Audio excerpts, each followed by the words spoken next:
I didn't really see someone who was necessarily out of shape. What I saw was a guy whose life is busy and chaotic. Why do we wait for a crisis before we finally take our health seriously? My name is Andy, and after 14 years in the military, I now spend my time as a personal trainer and a first aid CPR instructor. You would assume that with my background, I'd have health all figured out. But the truth is, I'm not just another trainer. I'm a guy who had to use my own life-saving protocols to fix a body that I was slowly killing. I was great at crisis discipline, but I was failing at the quiet, everyday habits that actually matter for the long haul. That's how I ended up 30 pounds overweight with non-alcoholic fatty liver disease. I had to stop listening to the gym bro garbage and start treating my health like the life or death mission it actually is.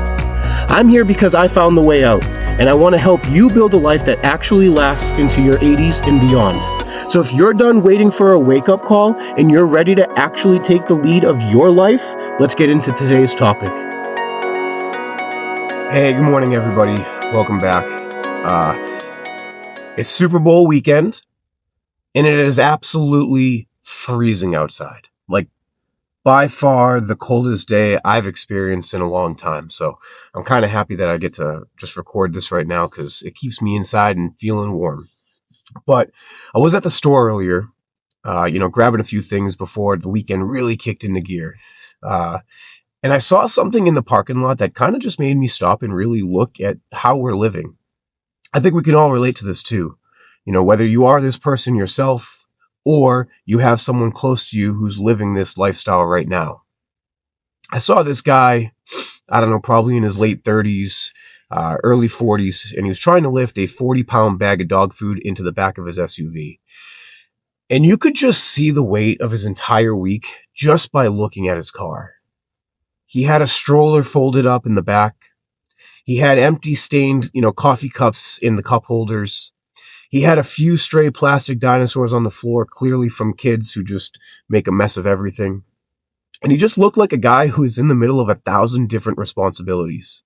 He was rushing, just trying to get the chore done so that he could get on to the next thing in his life. As he leaned over to grab that bag directly from the ground, you could see his whole body essentially fighting the movement. His lower back, was rounded in this tight, vulnerable looking curve.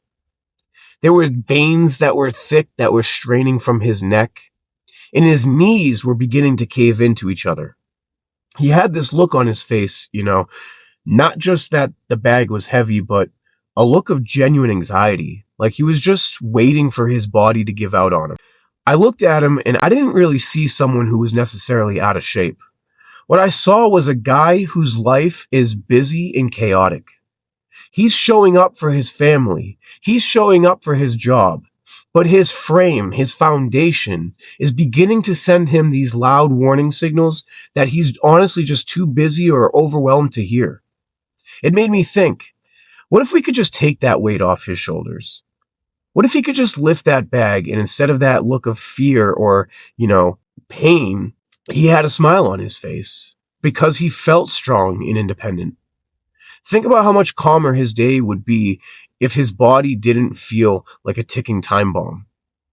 That's why I wanted to talk to you guys today about, the actual connections in the backbone that are trying to hold you together while you're living your busy lives. Because if the skeleton of your body is misaligned, or is weak, or is brittle, it doesn't matter how strong your muscles are. Your entire system is going to eventually buckle from underneath you. That guy's back wasn't just a lack of muscle. It was a failure of his processes. Now, these are essentially the anchors of your body. If you were to look at a bone, they aren't these smooth, polished sticks we've seen in movies. They are covered in these jagged bumps, these deep ridges, and these solid lumps. And those are there for a very specific reason, so that your muscles have something to grab onto. Because your muscles are like high-tension cables, and they need a solid, gritty place to look into so that they can actually move your body. The issue for most of us is that we've stopped giving our bodies a reason to keep those anchors strong.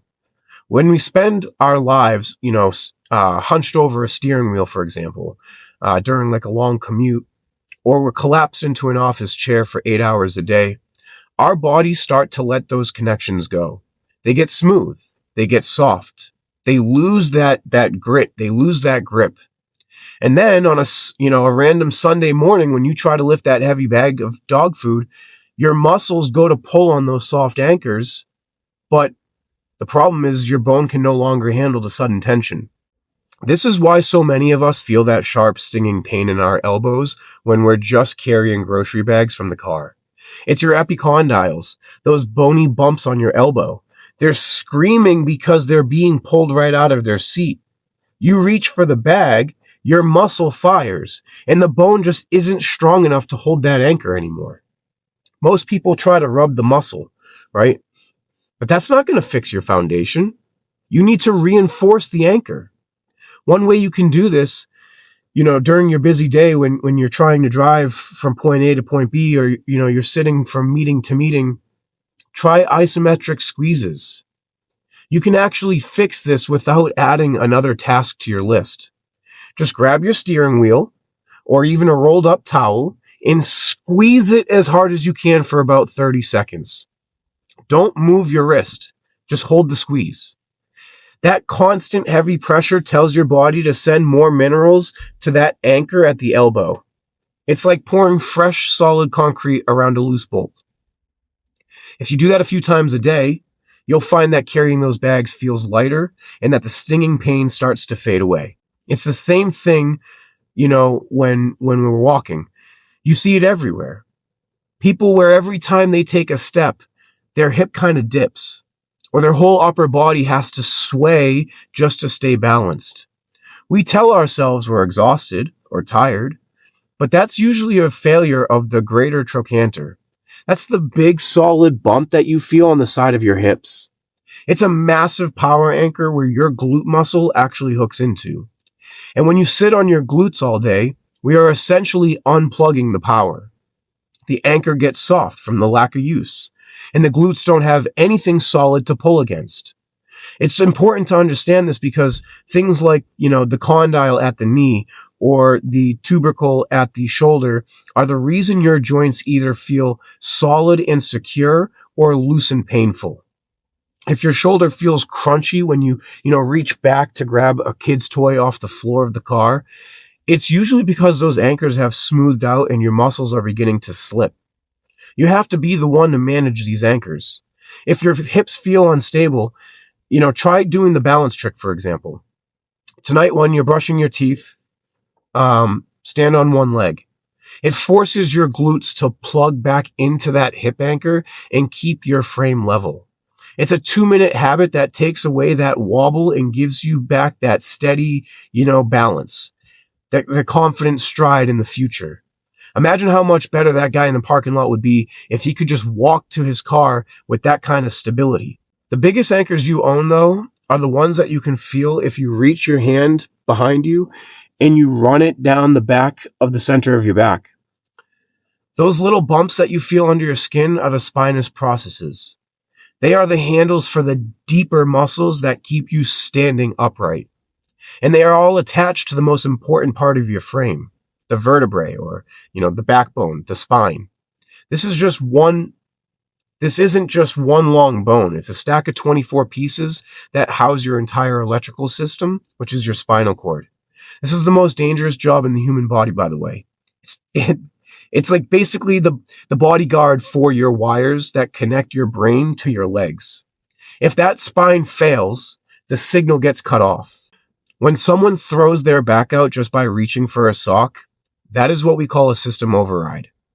Your body is locking the whole machine down to protect the wires because the spine has lost its integrity. It's a terrifying, anxious feeling being stuck on the floor, unable to move, feeling like your body has betrayed you. Your spinal health is the single biggest predictor of whether you'll be independent or needing help as you age.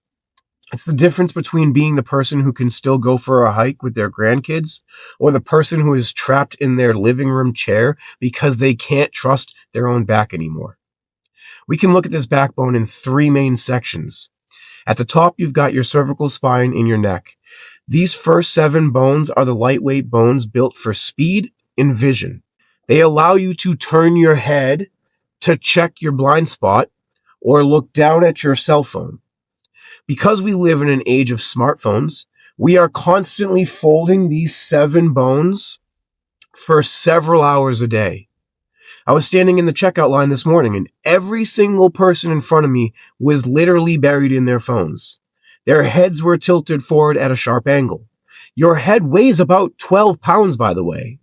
It's like carrying an actual bowling ball. When it's stacked perfectly over your shoulders, your spine can handle this pretty easy. But for every inch that you tilt your head forward to look at a text message, you essentially double that weight. So by the time you're looking at your phone in line, your neck is trying to hold up 60 pounds of pressure. You are redlining your neck every single day until the bone starts to change shape. You aren't just stiff. You are literally crushing the conduit of your whole entire life. Here's a quick little tip to fix this. Stop bringing your face to the world. Bring the world to your face. When you are on your phone, bring it to eye level. Try the double chin lift. Gently tuck your chin in and make yourself look like stupid for a second. All right? It's okay to look stupid.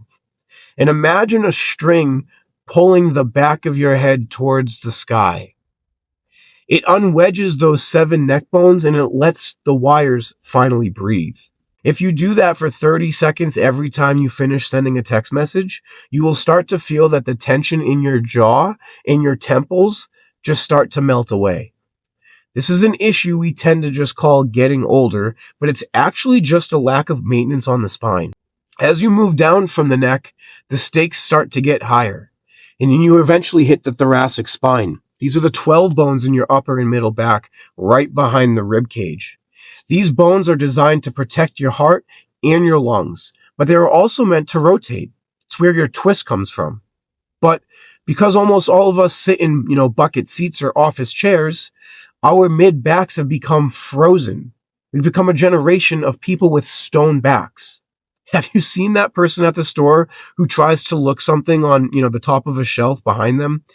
And they have to literally turn their entire body. They look like a statue because their own mid-back won't move. That's a frozen mid-back.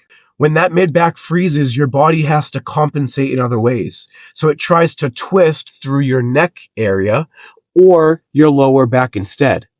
But those sections weren't built for twisting. This is why mid-back stiffness is the real cause of almost all shoulder and lower back pain. If your mid-back won't move, your ribs cave into your heart, you can't breathe deeply, and your backbone starts to buckle. You need to de-ice the mid-back. Throughout your busy day, do yourself a favor and stand in a doorway. Grab the frame with one hand and slowly rotate your body away. You are trying to feel those 12 vertebrae actually move. And if you do this for a minute, you'll start to notice that your lower back pain starts to disappear because the middle of your back is finally doing its job. Think about the calmness that guy in the parking lot would have felt if his back stopped screaming at him every time he moved. This brings us down to the heavy lifters, which is our lumbar spine. Those are your 5 bones of the lower back. They are the biggest, thickest bones because they are the foundation. They support almost all of your body weight and are built for stability.